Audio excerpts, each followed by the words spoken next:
Buenos días del domingo. Hoy traigo un tema espiritual muy interesante por su contenido crítico. Homenaje a los cátaros. Sobrevivieron al genocidio medieval de la Cruzada albigense. Su espiritualidad cristiana es una de las más puras que existen. Los cátaros creían en la reencarnación igual que los primeros cristianos. Consideraban un error traer un alma pura al mundo y aprisionarla en un cuerpo. Su modo de liberarse era llevar una vida ascética sin ser corrompido por el mundo. Comenzamos. Cada vez que he leído o escuchado la historia de los cátaros, los cristianos más puros que conozco, me ha indignado siempre la infame persecución y genocidio que sufrió esta comunidad tan entrañable en el siglo XIII, centrada en la ciudad francesa de Carcasona, a través de la llamada Cruzada albigense. La Iglesia de Roma consideró sus doctrinas heréticas y terminó por invocar el apoyo de la Corona de Francia para lograr su exterminio físico a partir de 1209.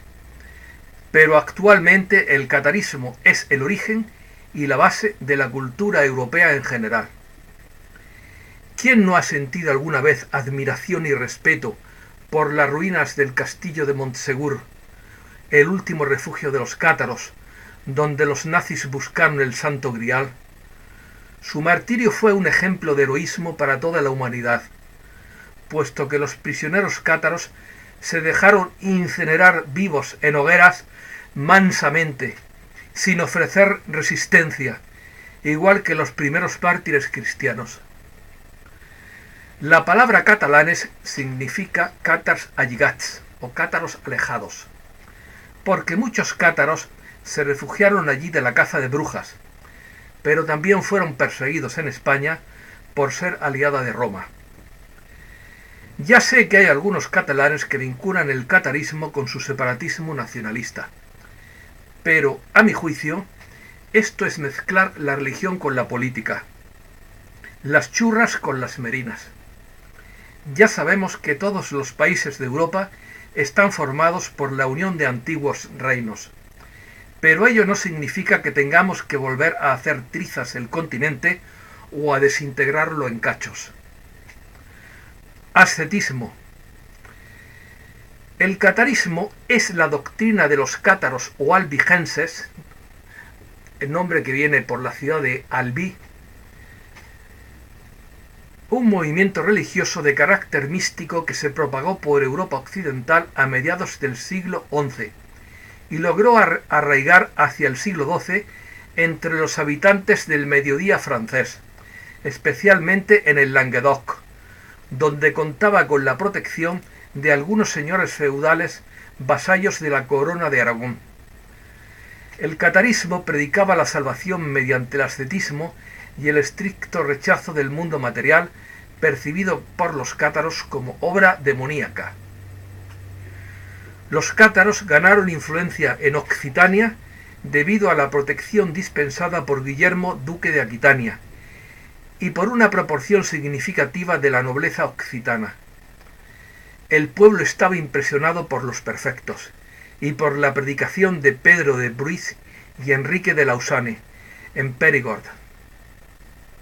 Teología cátara. La teología cátara se basaba en la creencia de que el universo estaba compuesto por dos mundos en absoluto conflicto, uno espiritual creado por Dios y el otro físico y material forjado por Satán, a semejanza de los gnósticos que hablaban del demiurgo. Según la comprensión cátara, el reino de Dios no es de este mundo. Dios creó cielos y almas. El diablo creó el mundo material, las guerras y la Iglesia de Roma. ¿Cuántas veces pensé lo mismo sin que nadie me lo dijera? Para los cátaros, los seres humanos somos una realidad transitoria, una vestidura de la simiente angélica. Afirmaban que el pecado se produjo en el cielo y que se ha perpetuado en la carne. Los cátaros también creían en la reencarnación igual que los primeros cristianos. Las almas se reencarnarían hasta que fuesen capaces de un autoconocimiento que les llevaría a la visión de la divinidad, y así poder escapar del mundo material y elevarse al paraíso inmaterial. La forma de escapar del ciclo era vivir una vida ascética sin ser corrompido por el mundo. Perfectos. Aquellos que seguían estas normas eran conocidos como perfectos. Los perfectos se consideraban herederos de los apóstoles, con facultades para anular los pecados y los vínculos con el mundo material de las personas. Su único sacramento era una especie de comunión llamada consolamentum. Su base era el apóstol San Juan Evangelista y María Magdalena. También se oponían al matrimonio con fines de procreación, ya que consideraban un error traer un alma pura al mundo material y aprisionarla en un cuerpo. Aunque yo considero que hay almas que necesitan pasar por una horrible experiencia terrenal para su aprendizaje y evolución espiritual. Digo horrible porque todas las experiencias terrenales son horribles, aunque tienen también su parte buena. ¿Quién no tiene problemas? Rechazaban comer alimentos procedentes de la generación, como los huevos, la carne y la leche. Sí el pescado, ya que entonces era considerado como un fruto espontáneo del mar que comió el propio Jesús. Siguiendo estos preceptos, los cátaros practicaban una vida de férreo ascetismo, estricta castidad y vegetarianismo. Interpretaban la virginidad como la abstención de todo aquello capaz de terrenalizar o contaminar el elemento espiritual. Permítame confesarles que estas creencias ascéticas coinciden casi totalmente con lo que yo he sentido y practicado toda la vida. Y por eso siempre me he definido como eremita o ermitaño, pero a veces a tiempo parcial por mis obligaciones mundanas. Nuevo catarismo. A pesar de que los manuales de historia afirman que a finales del siglo XIII el movimiento debilitado entró en la clandestinidad y se extinguió poco a poco, me he llevado una sorpresa mayúscula y muy agradable al descubrir que este movimiento no se ha extinguido, sino que ha renacido con una fuerza inusitada, en cumplimiento de sus propias profecías, y que la foto de su profeta llamado Juan de Sangrial me transmite un amor que hasta me hizo llorar de emoción.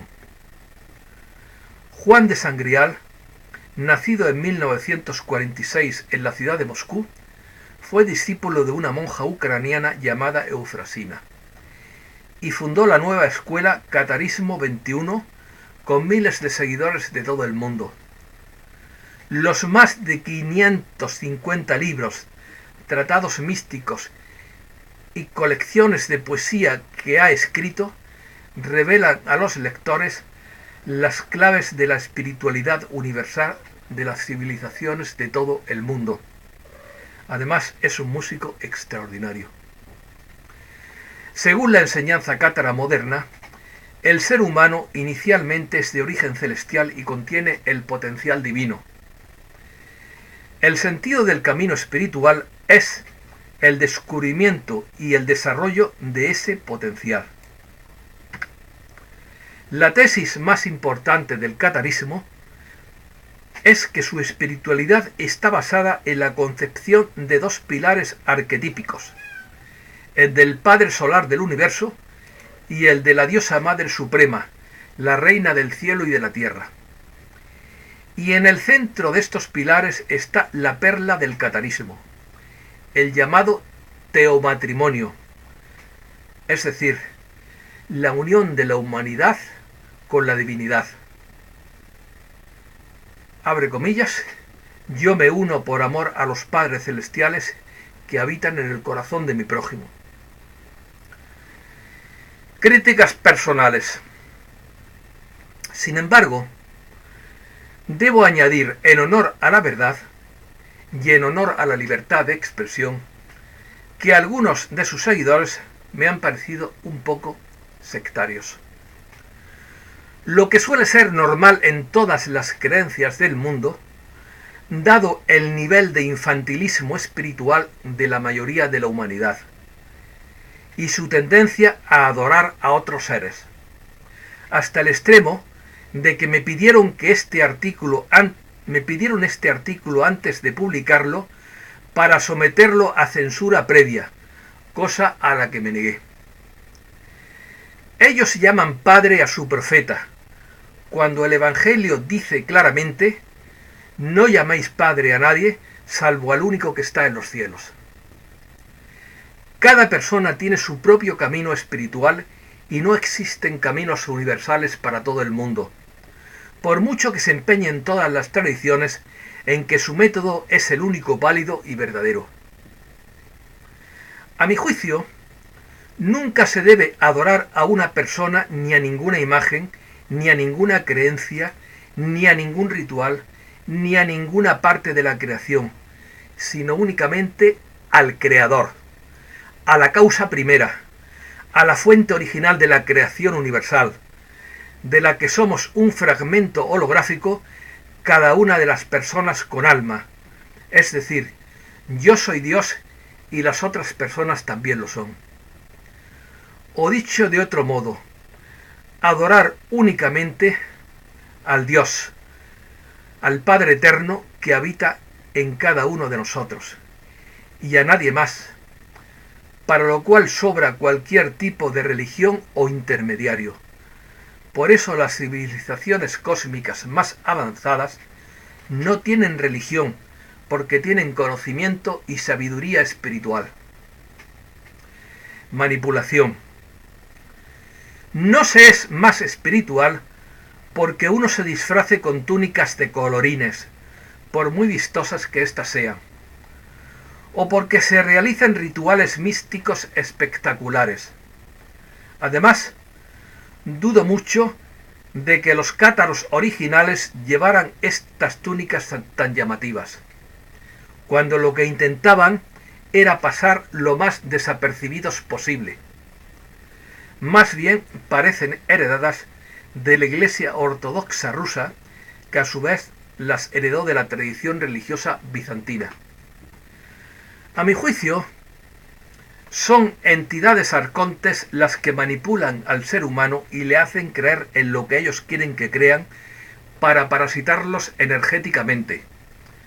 Por eso las religiones oficiales son comederos energéticos para alimentar a estas entidades de cuarta dimensión con la energía de la devoción dentro de esta granja prisión. Y la gente sin despertar como los borreguitos que van al matadero. Por último, lo del Padre Solar del Universo me parece muy bien, pero lo de la Diosa Madre Suprema no me termina de convencer, porque en mi fuero interno yo siento únicamente a mi Padre Eterno, que es Padre y Madre a la vez, y no a ninguna otra deidad añadida. Y lo digo con conocimiento de causa, después de pasar muchos años en el politeísmo del budismo tibetano, sin experimentar casi nada, pero respeto mucho a todas las creencias. En fin, no quería criticar a esta buena gente, pero es que hay temas que me revientan, y que se repiten una y otra vez en distintas sectas y creencias. Disculpe si he herido u ofendido a alguien. Pido perdón por ello de antemano. Es simplemente lo que yo pienso sin malicia. Muchísimas gracias.